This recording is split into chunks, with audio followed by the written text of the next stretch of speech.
topic, if that's what I suggested or not. Um, what's what's going on with my campaign? I got the kind of campaign that some people know that I spent a bunch of years working for the MRCC and Patchwork Farms. It's farm aid, and they asked me to come in and help on account of the fact I have institutional memory. Uh, and I've spent the morning down there, and I have felt more useful than I have felt in the last probably year and a half. That's the kind of campaign I've had. I'm not saying that the campaign has been worthless or or shouldn't have been done, but I got my feet back into getting concrete problems solved. Some people are simply clueless to the fact that I organized the move out of the old place into the new facility. That was my that was the my swan song before I left in March of 22 was getting them out of that shithole they were in for years into their new place over in Monroe. I set up that warehouse. I set up I set up that warehouse. And I went in there and I saw, hey, that's my handwriting on those boxes. You know, this place was still following the organizational scheme that I set up. And I thought, well, shit.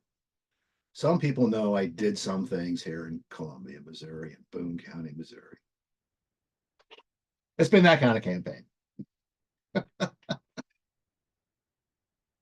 So I don't know, maybe you want to ask questions. I will say this. I wanted to run a campaign on the offense from the day one. Back in January, I had COVID. And as I was recovering from that, I was listening to people like Mark Esper talk about the number of times he had to tell the president, no, you can't call out the active army and shoot people down in the street. You just can't do that. And that's when I concluded that the man, Trump is a fascist. The party that nominates him is a fascist. I am the anti-fascist.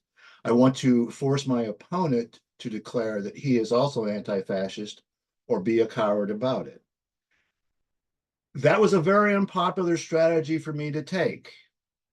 But having decided that that's what I was going to do, that's what I did. And if people didn't want to help, that was their choice. So it's been a frustrating, lonely campaign, awkwardly in a county where two other House representatives are unopposed and where a third has no organized opposition. The Senate candidate for the 19th district has really no organized opposition. It's me and Adrian who are having to slug it out, and it's some of the county, you know, Morel's got a hard thing to do. But, you know, but, yeah, there you go. There you go. We've got two House candidates that are simply unopposed. And from day one, I've had problems getting and keeping help. Even the people I pay. It's an objection to sometimes my personality. Sometimes it's an objection to the messaging. I kind of think the two go together. Anyway, I very much appreciate the help you all have given me. That money went immediately to postage. I have done more mailing than I ever did in 2022. The first mailings that went out kind of asserted that the 44th was going to be the Boone County Republicans' last stand, that they had lost every place else in Boone County in 2022 except the 44th. And so it was going to, and that was in the letters that went out to the unions and groups that supported me in 2022, none of whom have sent me money this time. You all have, and I very much appreciate that. I've been knocking doors. I have made reference to the fact that I am one of the things I would raise all through 2023 was I am older than I want to believe. I can tell people I don't feel old because I don't know what that's like to feel old, having never been that way. Um, but you know, it's like I had to start taking um, stuff from my heart. That came up in February. That was almost the last thing why I didn't file. I thought, I don't know, should I be spending my time going to see my grandchildren rather than running a campaign that most people still say cannot be won? It is only for some other greater purpose, to build a foundation for future success. Shouldn't somebody else be doing that but me? It was my wife who said, well, you know, the Democrats haven't found anybody else who's willing to do it. So, you know, you cannot not file. I didn't have permission. I didn't have to get permission to file last time, but I wasn't permitted not to file this time because nobody else was. Um, yeah. So I've, you know, that I do not deny that those issues are in the back of my mind. I swear to it, I have had every side effect possible from taking statins. You know, I was really sick for about 10 days. I had broke out in hives. Uh, and they're all in the, well, these are all the things that might happen as you chew this drug, as your body gets used to it. Been through all of them, I think. Um, but I have managed to get back out knocking doors. It's it's not as scary as you might think if you haven't done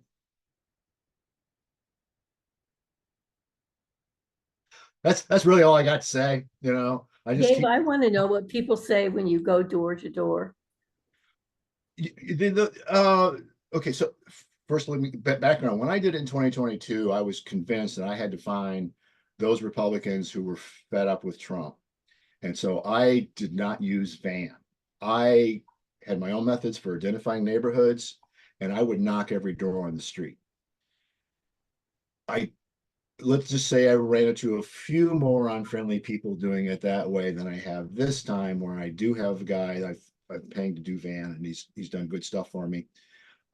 Even still with that, once in a while, you it's the independents, the undeclared, in that categorization on Van. You still occasionally bump into people who don't want to hear you, uh, but somehow or other they're not declared Republicans or not clear enough Republicans. Maybe they don't want to hear from me. No one ever says they don't want to hear from Dave Raithel. They all, if it's a rejection, they say I don't want to hear from a Democrat. Right? Got nothing. Okay.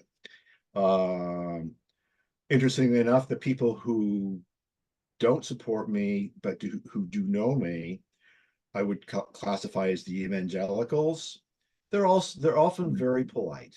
They you know they that's so setting all that aside, when I'm knocking on doors, which are known Dems, likely Dems, we don't think they're Trumpies, okay? I, people are fed up with political culture.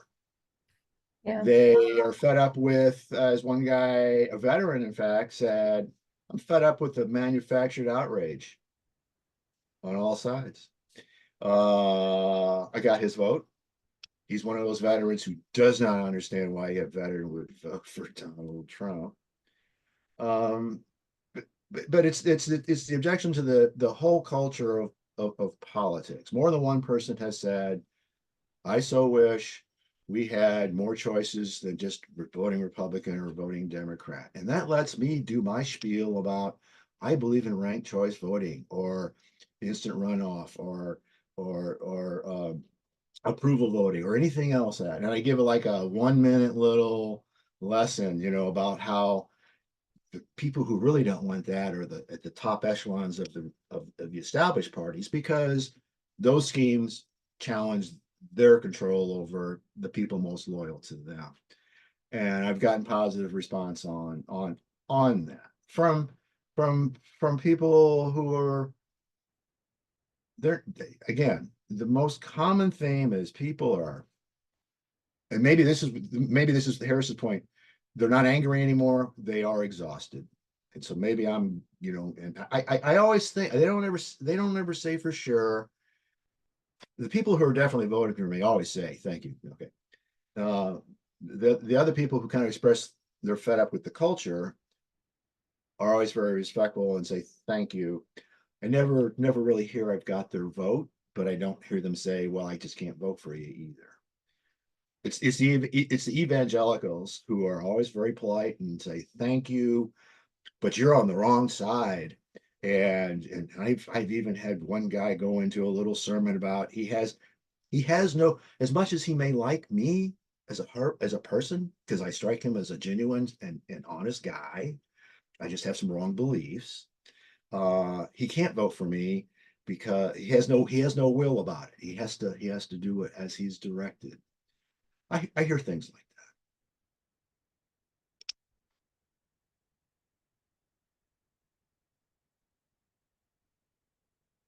Oh yes, Kathy has my yard sign. Thank you. Do you have one of the new ones or one of the old ones? A new one. Okay, well, thank you. Yes. So Dave? yes. Oh, this is Carl Scala. In terms of the issues in general, has anything surprised you about the depths to which your opposition discusses any, or if they discuss any of these issues that are important to some of us who are certainly tired, but not necessarily exhausted about the political season? I only know what he believes from what I've heard him say in public and what I've read in the paper. If you go to his website, it's there's nothing there. If you got any of his, if you don't live in the 44th, you wouldn't have gotten his mailers. I describe them as insipid. They don't. Who's against quality education? Let's show it has opposition to quality education, right? When he does, when I have heard him say things, he may not be categorically opposed to all abortions. He may be persuadable on the matters of health of the mother, rape, and incest. I don't know. He is an absolutist on firearms, and he has said that he believes the school districts can be adequately funded with sales taxes. So he is in favor of getting rid of most property taxes, as I understand him, not just reforming it, like for even I agree we can reform property taxes in a way to protect people who have to pay taxes on junker cars just so they can keep their job. But he, as I understand him, is signed on to getting the income tax down to zero because he preaches the falsehood that people know best what to do with their money. Okay, well, that's true sometimes, but if there's anybody here who's never had a buyer's remorse or made a bad choice about what you did with your money, you're exceptional. I think most people realize that sometimes you don't know what you're doing best with your money, and people get addicted, and people go waste their money on scratcher tickets and things like that. He said something to in something to the effect that there's not a university department that couldn't bear a scrutiny of an audit to find waste and abuse. There's a way of adequately funding the university, regardless. He's saying he wants to cut taxes. I've never heard him say anything which distinguishes himself from Cherie Tolson Reich. So he's never disputed her claims about the kitty litters, which she affirmed in her argument for the charter school in Columbia. If I heard David Tyson Smith and Kathy Seinhoff tell me correctly, when she had her turn to get on the floor, speak on behalf of the charter bill, she said it's because of the kitty litters and CPS is why there has to be, you know, so he's done nothing to distance himself from that.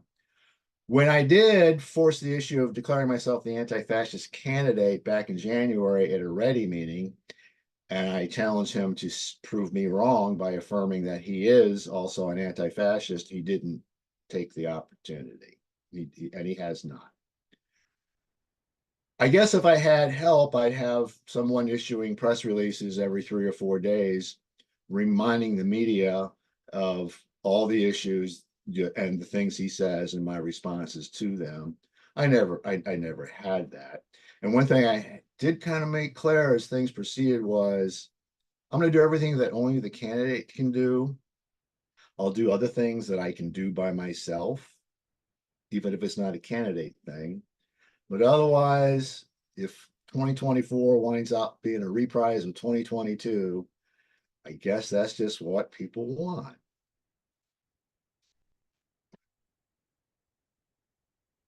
Is that a bothersome answer to your question about his issues? No, I mean, no, there are no bothersome. It's just I mean, they're all bothersome in They're all some ways. bothersome. He's an Yeah. advertising sponsor of the anti-choice rally that's up on campus Monday evening, sponsored by the Students for Choice or Students Against Students for Life or whoever they are. He's bought. Someone told me he's bought radio ad time to promote that. I don't know if You I know, do best to show up and be a counterpoint, or if I do best to show up with Leona down at the city council because the city of Columbia won't negotiate with them. Interestingly, kitty litter issues are eerily reminiscent of eating dogs and cats in Springfield. Yes, they are. Yes, they are. It's always the entertaining freak show strategy of Republican propaganda. I think a lot of people think that R is enough for them to know who to vote for. They don't have to even listen to what's going on or what people are proposing. And I think part of what you're doing is to decrease that number of people. Maybe not enough to win, maybe enough to win, but I think every time that we have a candidate that speaks truth and gets people to listen, we're making progress.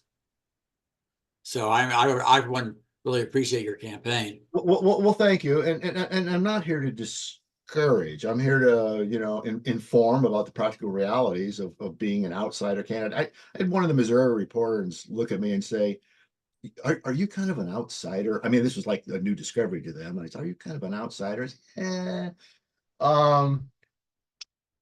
Apparently there's something is different because the Jefferson City Times had nothing to do with this campaign in 2022.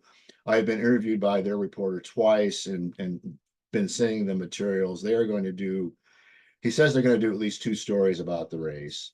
I never got contacted by anybody at the Eagle for an interview. Well, except for that criminal ex-doctor who's got wake up Missouri, and where people are not really supposed to be woke. Other than him, I got nothing from radio media. But after this I actually have an interview with the Eagle. It's not live, it'll be edited, but that didn't happen. So that's a very small indicia. Well, I'm a little bit harder to ignore this time.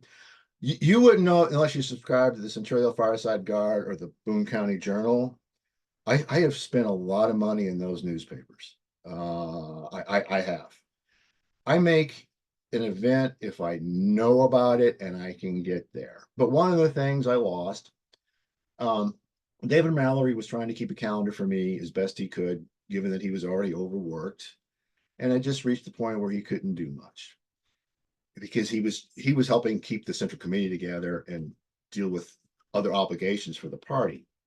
And that's when it's a matter of I say, well, I'll do everything a candidate does. I'll do everything else that I can do by myself. And then, well, it's kind of like whatever else happens. I think I've been doing a pretty decent job showing up at the places I really need to be. I suspect that there are other things I just never hear about, don't make. John Martin was probably at them. So, it's, would I, how about this? Would I do it again, knowing this is how it was going to turn out? Yeah, because I'd already said I was going to. But pretty sure this is going to be it. I just don't see myself to do it a third time. Hats off to Adrian that he was able to, he had, I don't know, very unlikely, very unlikely. I think they need someone who is more willing to buy into the political culture that I earlier mentioned. The people I knocked doors at are kind of not too in favor of. One lady, not specifically, she says, I don't know why it is. I give money to a candidate, and then I've got emails and text messages from other people I've not given any money. And she goes, I don't like it. It's not, can you tell other Democrats not to do that? And I said to her, this is going to be the last time you ever hear from me. And I gave her my I said, unless you send me an email and want to hear more from me, this is the last time I'm going to bother you. She said, thank you very much. Herb or Sue? It's Sue. When you said about the other candidate saying he was for quality schools, and then he said he wanted to get rid of the property tax. Doesn't he did you point out that that's how we pay for schools? Well, I am often uninformed of the rituals or the practices of showing up at events where I'm the stranger and other people know each other. So when I went up to Hallsville, I was just there to listen. I hadn't told anybody. He had apparently made an arrangement that he would get a few minutes to speak. And so he stood up and spoke. And so I did not, say anything until the meeting was over and he'd left. Everybody else had pretty much left. And I went up and introduced myself to the Hallsville City Council. And, I said, who I am. And then I pointed out, well, I just don't really think that you're going to be able to support your schools on sales taxes alone, unless you're going to drive your sales taxes up to, I don't know what, 11, 12%. Aren't they already that high in some parts of the state once you start adding on transportation development districts and other special taxing districts? From the data I've seen, yeah, there are places in Missouri you're paying about 10% sales taxes. So they didn't laugh at me or reject that was at me or anything. A couple of them kind of said, yeah, I get your point, very in a friendly way. But the one question I got was, what do you think about legalizing gambling? That was his concern. And I said, well, I myself think it's irrational, but I'm also one of those people who believes in regulated vices. We're better off if we let people do things that really aren't good for them, but regulate it in a way so that they don't make themselves too much worse off. I'm probably, I wouldn't go down to Jefferson City and make that an agenda, but I'm not going to stop it if people want it. I mean, it is a representative democracy, and if people want to do gambling on sports, I guess I won't stop that. I think in the long term it'll corrupt things. I think college sports as a facet of an education is pretty much a fraud. A friend of mine years ago, and this is a long time ago, said just turn football into a trade school. People sign up, they go to football school, they learn, kinesiology and sports therapy and how to negotiate their contract and, how to protect their interests as an athlete in the future. And, they get a degree in football, and then you can still give people scholarships and they go out and play for the team. But, it's pretty easy to get an expansion to the stadium, isn't it? But other things aren't always so easy to get. The thing about the sales taxes in the school districts is the 44th overlaps 4 school districts: Centralia, Hallsville, Columbia, and Southern Boone.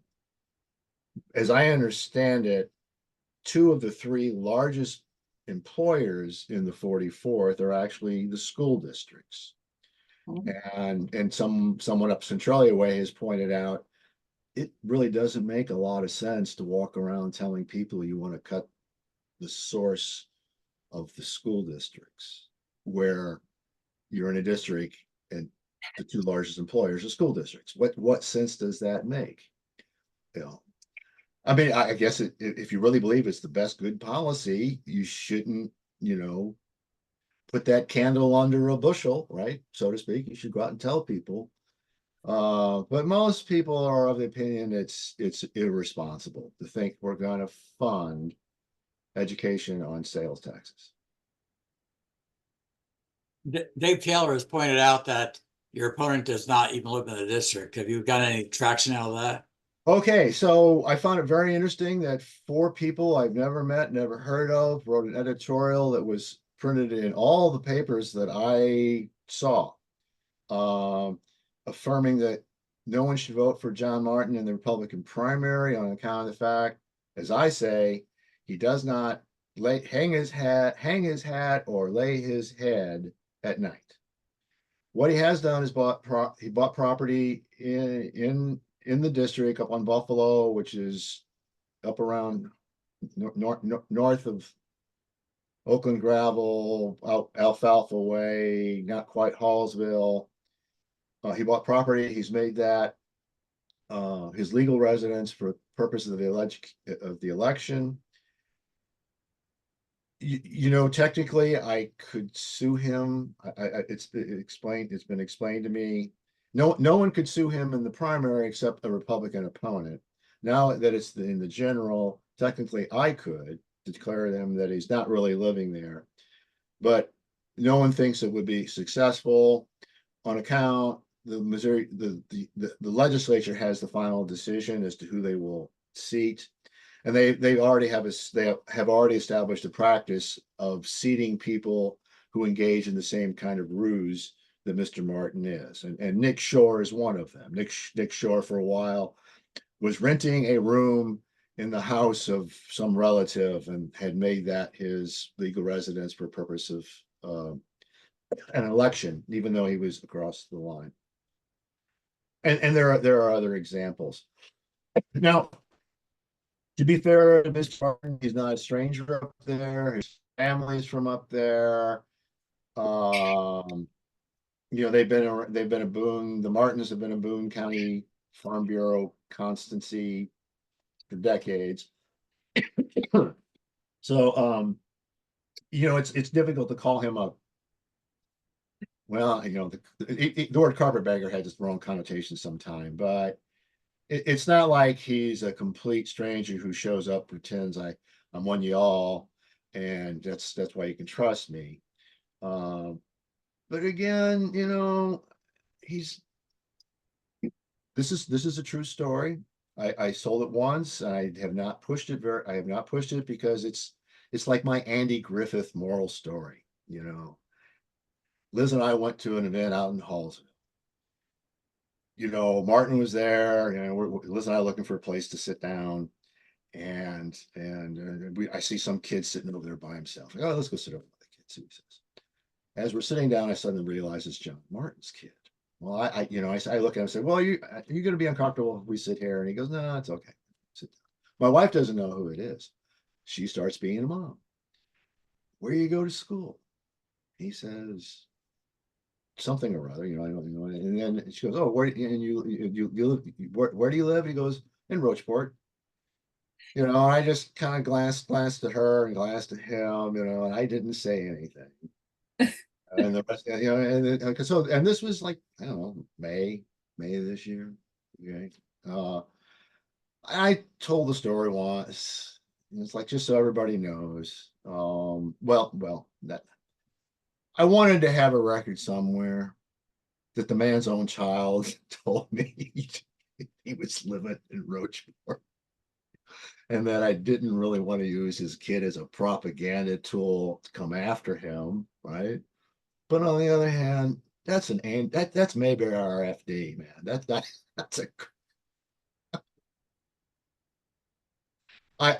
people will have to decide. What would be cool is of all the people who say, well, yeah, that editorial was correct. He does not live here. It is, but it's a dissemblance. One of my early campaign pieces said, I don't have much tolerance for, I don't have tolerance for dissemblers. And the man is dissembling. He does not live at the residence, he says, is his place for an election. So if all the people who say, well, that's a legitimate reason not to vote for him in the primary, is that a legitimate reason for them to at least withhold their vote from him in the general election? Even if they don't vote for me, fine. They just can't bring themselves to vote for a Democrat. But if they were sincere in the position that, no, this is a kind of dishonesty we should not promote, accept, to tolerate. We should, prove that point by not supporting him. That would be cool. If you added up the number of votes they got between the two of them, it was about 2-1 to what I got. So I don't know. I don't win. I don't win unless two things happen. Everybody in the 40. Okay. Amendment 3 wins in the 44th. That's not impossible. And everyone who votes for Amendment 3 remembers to vote for the Democrat. Because John Martin is not going to do anything to facilitate or implement Amendment 3 if he gets at Jefferson City. He will throw in with all the other Republican legislators who are going to do everything they can to hobble it, impede it. They're not going to cooperate on repealing the trap laws. Everything will wind up going into court. My most recent letter that went out, is specifically about that. It went to only people who signed the Amendment 3 petition, but who did not even vote in 2022. That was like 1,000 people. Okay. Well, right there, if I can get everybody who voted for me last time to vote for me again, and I got these 1,000 people who didn't vote last time, well, now I'm up to 6,000 votes. My win number is 8,250. The guy that calculated that for me said it might actually be a little bit high. So let's say it's 8,000. Well, okay. I'm 3/4 of the way there. Okay, so now that's 6,000. Let's just say that the 1,700 people that voted for Josh Beal don't go vote for John Martin. Okay, well, his level comes down from about 90. Cherie had just a little bit more than 9,000. Let's take 50. Well, he's down to 7,500, and I'm up to 6,000. Right? I'm just doing gross numbers in my head. So it's not impossible, but it does take Amendment 3 winning and everybody who voted for it remembering to vote for me, the Democrat.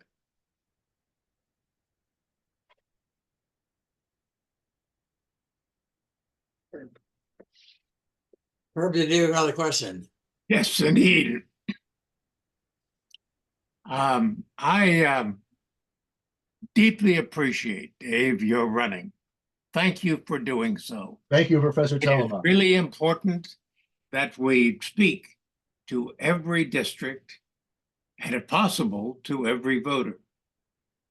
And and I know it's frustrating when you try to campaign with limited resources, but what you do when you go to gatherings, and even more perhaps when you go door to door, is you opened connection to people, many of whom do not knowingly talk politics to a Democrat. And that is good for the society as a whole, even above the hope of winning. So don't get discouraged. You're doing good work. Keep it up. We're enjoying you in the race. Thank you. People at the door. More than one person has said when they read my first, I kind of changed my lit from emphasizing that I really think the major issue on the ballot this November is maintaining representative democracy. That was on my literature from August 2023 up until this spring. I kind of put that off to the side because I do listen to people like the rural caucus people, and And it just isn't playing well in rural America. So I went to the more particular issues. And in the 44th, it's still guns and choice. And more than one person has said, I do appreciate that you put a foot in each camp. You're a gun owner who's in favor of choice. And they like that. I've gotten more than one person to say they like that. It breaks, and some guy says it breaks the sense of prejudice that people have about Democrats. I have a brother that I hardly talk to because he's too tolerant of our opponents. But he's my brother. Sometimes I have to talk to him. And he sent me an email this morning saying, well, the fact is, he goes, you are the most conservative Democrat I know.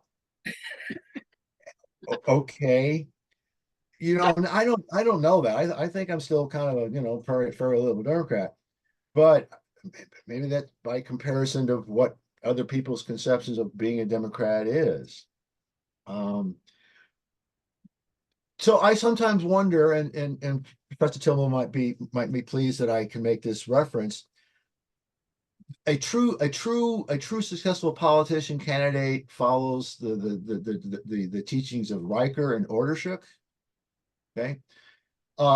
He or she cannot be so much as a vociferous partisan, but someone who was willing to negotiate the differences of the community.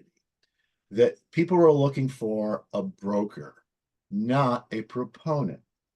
And I think being as liberal as I am, but having positions that my brother says, and one of the more conservative Democrats, I think I'm towing that. The same Missourian reporter kid who said, "Are you kind of an outsider?" Looked at my stuff and said, well, there's nothing radical about this. Why would people run away from this? You believe in school boards and public health? You trust people counting your votes? What radical ideas? Who's afraid to get behind this? So I appreciate it. I don't think it's not been a waste of my time. I try to learn things from everything I do. I've had some good things have happened. But I find myself more in sympathy with the people who are fed up with political culture as a whole than the people who are very much supportive of it and very much embedded in it. And maybe that's how I went. Maybe my being not my being noticeably distinguishable from other Democrats is another one of the things that gets me a few more votes. When I got to say to somebody yesterday who complains about Columbia city government, I get to say, well, I'm not in the city of Columbia. I'm out in the county. They have their problems and they can fix them. I'm not them. And she goes, oh yeah, you're right. You're not. Okay. I may have gotten that person's vote. I don't. Speaking of the Missourian and the Tribune, are they going to cover the campaign pretty heavily? You get that sense? I don't know. I mean, I've been interviewed by the Missourian 3 times now, and I have yet to read anything in the paper. I don't know. When I clicked on the links on KOMU, when they had their voter guide, they had Martin and Beal, they had my picture, they had a little lead paragraph.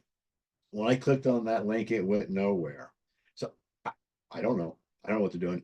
I don't know. Does anybody here read the Tribune anymore? I don't. My subscription. Okay, we got a couple. Nobody. We subscribe to the Missourian. We used to subscribe to the Tribune as well. I just my subscription to the Tribune ran out, and they can't figure out they can't figure out how to start my subscription again. So I just gave up. The funny thing is David Mallory got his paper for almost a year before they figured out how to turn it off, even though he told him to quit.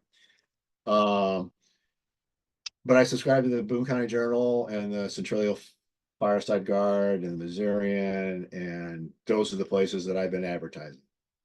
And I haven't even bothered to advertise in the Tribune. David Robinson, the question.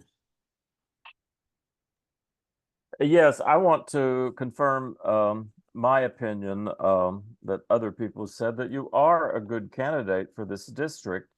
It is a hell of a district around here. I was with Marin when she was running, and to see, you know, someone like Cherie come up with 9,000 or more votes, it's very depressing because I thought, you know, that there were all kinds of good reasons not to vote for her. I like what you're saying to people about schools. Sooner or later, that's going to have to come into people's heads. Of course, now they're saying that sports betting is going to pay for all education or something like that. There's always some gimmick or some scheme, but most people know how important, especially in small communities, how important schools are and that they have to be paid for somehow. You're telling them the right things. You are not an outsider there, I think. I mean, Marin kind of was. She tried desperately to join in, but I saw her feel dejected and rejected, probably more than you have felt. She felt that way. So I agree with what several others have said, is that the kind of work, I spent my whole career not winning hardly anything. And I don't think my life was wasted. And once in a while I did win something and or got appreciated and was so surprised. So remind yourself of that. That's probably been part of your life too already, that we do that. You're paving the way for them to come. I hope you will find and mentor some people, because I do think you have, you know, kind of like Adrian and his district, you know, it's a hard way to find the combination. You've been thinking about it a lot, how that combination should work, and you'll get numbers, I hope, that will encourage you, perhaps to encourage the next person to continue with this work. So I want to thank you, David. Thank you. At the beginning, it was when I had a couple people who were seriously thinking about getting on board. We said if we could get above 40%, that would be significant. I mean, Yeah. I did about as well as anybody else in the 44th. Last time, I want to say Kip Kendrick was the only person who did a little bit better. And so if I could get another 2.5, 3 points, I would have been up, you know, 41 or something like that.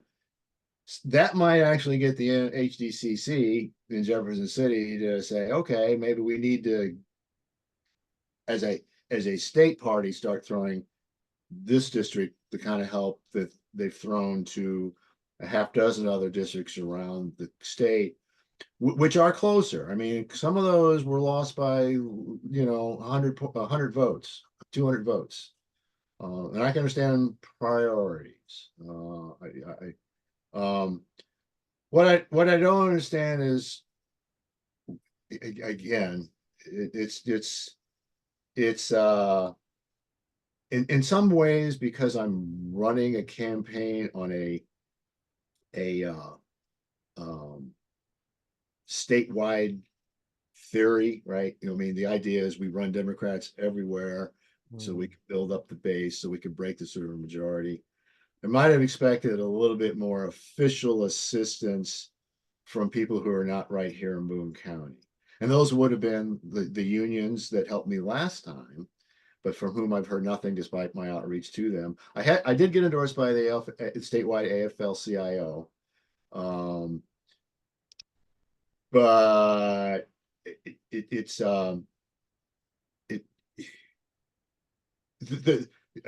we Marxists talk about the difference between theory and practice. You know, we want to have praxis, which is the synthesis of theory and practice.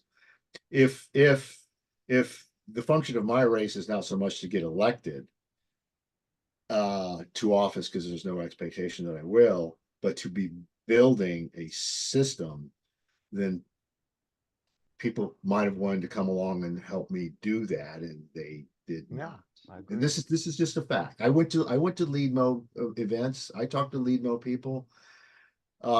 Because I couldn't say how much I could pay people, I didn't get a whole lot of, response. Very polite.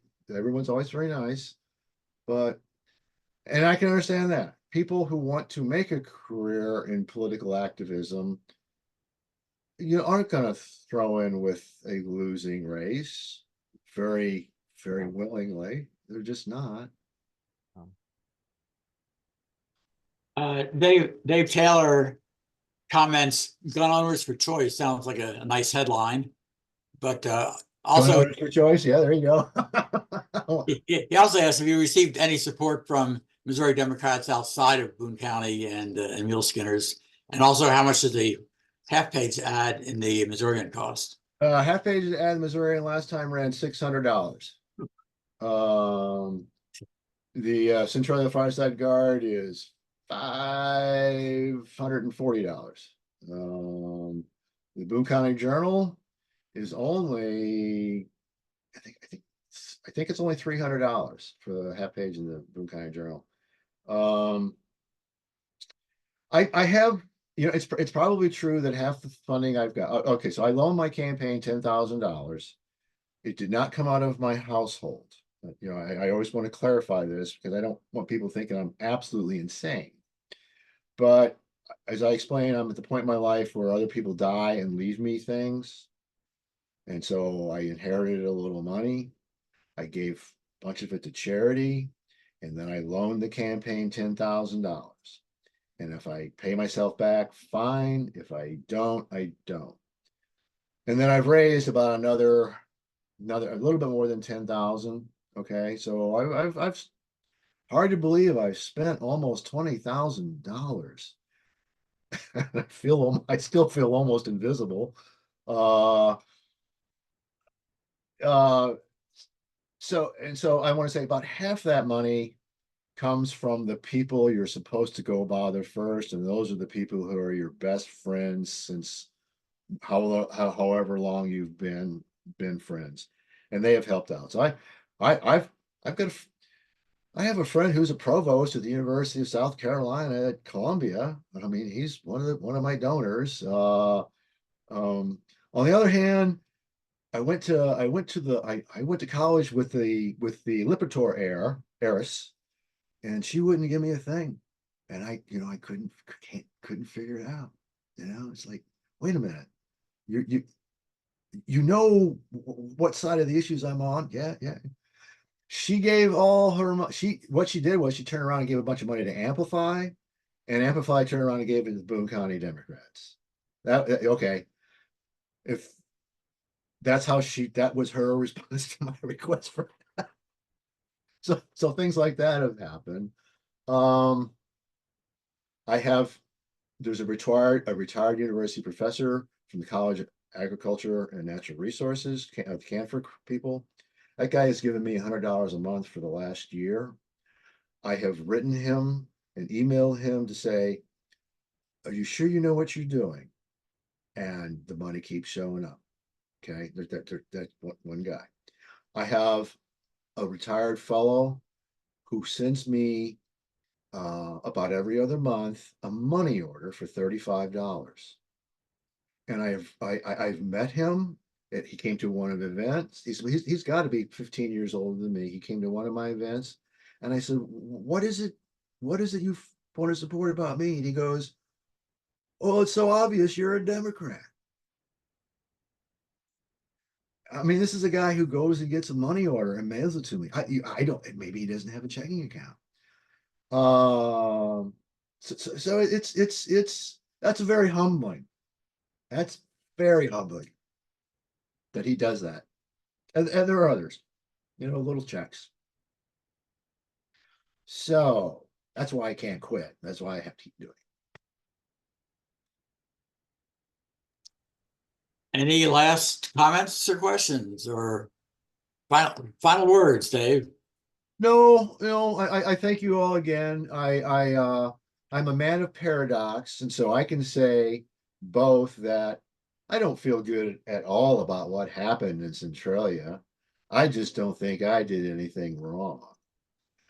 And that for the fact that I say it that way is why I've gotten no money from any of the people who gave me money last time around. The It Starts Now group gave me $2,000 in after the primary in 2020 or 2022.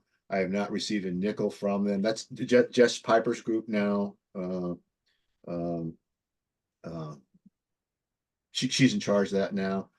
And when you send people an email and after about 3 times and you don't get an answer, they don't want to talk to you. So nothing from them. Uh, the neither of the abortion rights groups in Missouri, whether it's the Abortion Action Missouri or Planned Parenthood, would endorse me. The abortion action people specifically said, well, you got into that fight. And I said, I haven't been charged. And, I still haven't been charged. It happened June 2nd. This is September. I still haven't been charged. I tried to get my attorney to get me charged so we could get it over with. And she says, we can't do a thing. They can sit on that for a year.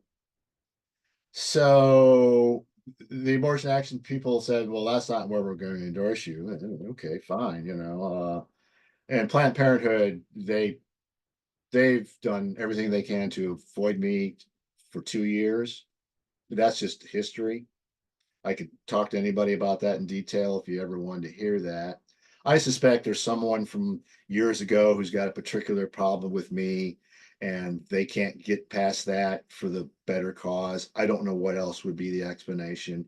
You all know that I went to their fundraiser and was not allowed to go in. I was refused. I was told by security I had to leave. And then I was told by someone from Planned Parenthood that that was a mistake, that they had been instructed only to tell me to remove my campaign paraphernalia, that I couldn't campaign there. But the security guard said they're not going to sell you a ticket. They don't want you here. So I'm suspecting that there were 2 different chains of command, and one of those was given more deference than the other. I mean, this is the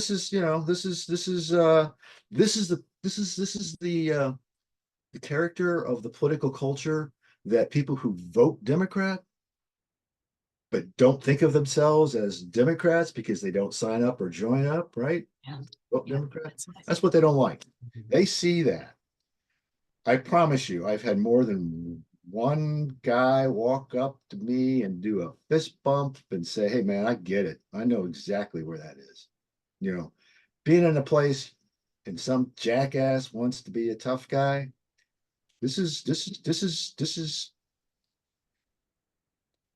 I'm surprised that other people aren't so familiar with that here in America.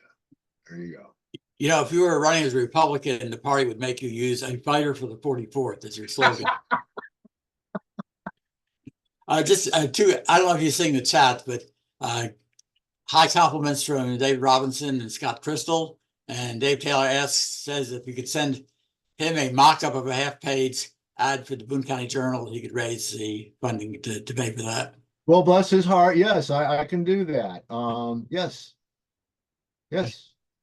Well, thanks for spending the hour with us, Dave, and good luck in the continued campaign. Yeah, I'm going to do the interview with the Eagle after this, and then I'm going to go back down to Patchwork. It's farm. Like I said, it's Farm Aid.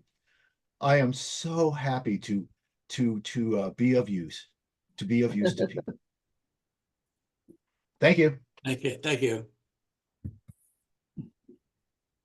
Okay, time for our regular meeting.